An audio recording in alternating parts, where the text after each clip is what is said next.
I'm Brandon. And I'm Justin. I'm Nikhil. And this is the Traffic Fatalities. Do this dance now. Juju on that beat. Juju on that beat. Juju on that juju on that juju on that beat. Now slide, chop, hit them for no stop. Hey. Alright, this is my main function. And my main function, it contains an empty store row vector where the input of my function, it will sort through each array in the designated column, and it will isolate my input and store it in a new vector. So therefore, this whole code, basically it creates a counter. It creates its own specific vector that's with my designated input, and it compares with each parameter. So the empty store row vector, it will contain the position of the input, and the empty store row vector will contain the placement of each input. So therefore, I can compare data with other parameters. And I initialize my years as the specific column of my data, and my store rows as an empty vector because it'll be my new vector. And I will initialize store rows counter as 1. And I created a for loop, which will be the length of my input.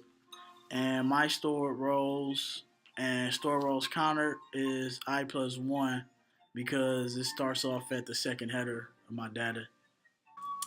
Hi, I'm Nikhil, and my code is focused on the drowsy and the license status of the drivers that got into fatal car accidents. This function begins with my stored rows as an input, so I can get the selected rows from the command from Big Daddy function. We start out with AXLS read just to read the data in Excel, and then from this I create a new variable which stores the columns 8 and 15 from the given data because those are the columns that contain the data that I'm specifically looking for. These 8 counters here are initialized because I'm trying to create multiple counters to go off. So as each time it goes through the loop, then they will keep increasing by 1. That way I can get a tally at the end of it. So these are the 8 that are drowsy valid, other cases invalid, drowsy invalid, and so on. My for loop begins with I as a variable going from my stored rows from 1 to the end. That way it only focuses on the data that was selected by the user. And then my if statement begins with me going from my data from the first, it equaling 1 and the other one equaling 1.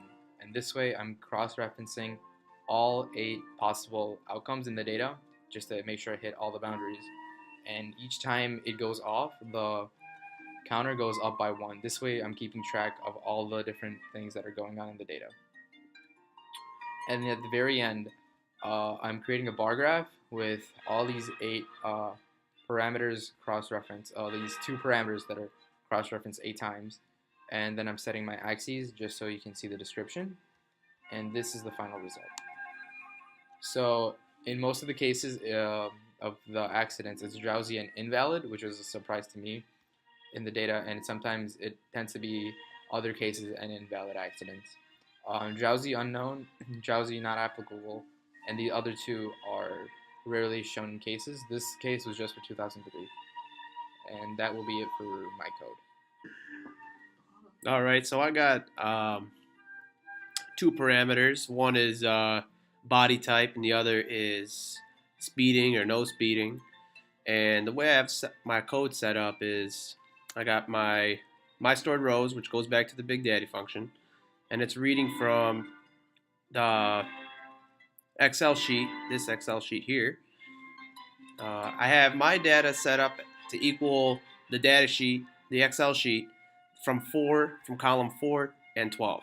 That's where my parameters are in the Excel sheet. So it's going to go all the way down those columns in the Excel sheet. So what I'm doing here is I'm comparing each parameter. So I'm doing passenger car and speeding, passenger car and not speeding. I have 9 parameters of different body types.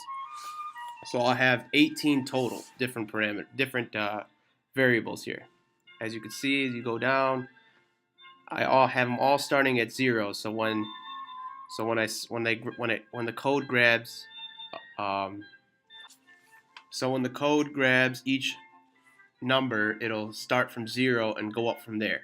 So the way I set it up is I have a for loop, and I have my variable equaling my stored rows, which is from my Big Daddy function, and it's going to go all the way to each. It's going to go take every number from each column that I have set up. So I set up as for each passenger car equaling 1. In the Excel sheet, passenger car does equal 1. So when it sees the 1, it'll put that. So for passenger car speeding, when it equals 1, the code will add 1 so that it'll start tallying up how many passenger cars there are and how many equal or are that include speeding as well. So as it goes through each parameter, it'll start spitting out some kind of result. As you can see, I have 18 different codes here that will give me results of each one. And then I have to end it here, and then I have I'm going to make 2 graphs, one for speeding and one for not speeding. And here we have PC stands for passenger cars, LTP stands for light truck pickup, and then light truck utility, light truck van, light truck other, large truck, motorcycle, bus, and other. So that's what we're going to see when you run the code. And the code, once it runs, it'll spit out this. And this is the graph for speeding and not speeding. As you can see, passenger car has the most accidents out of all 9 different parameters here for body type. And that's my code.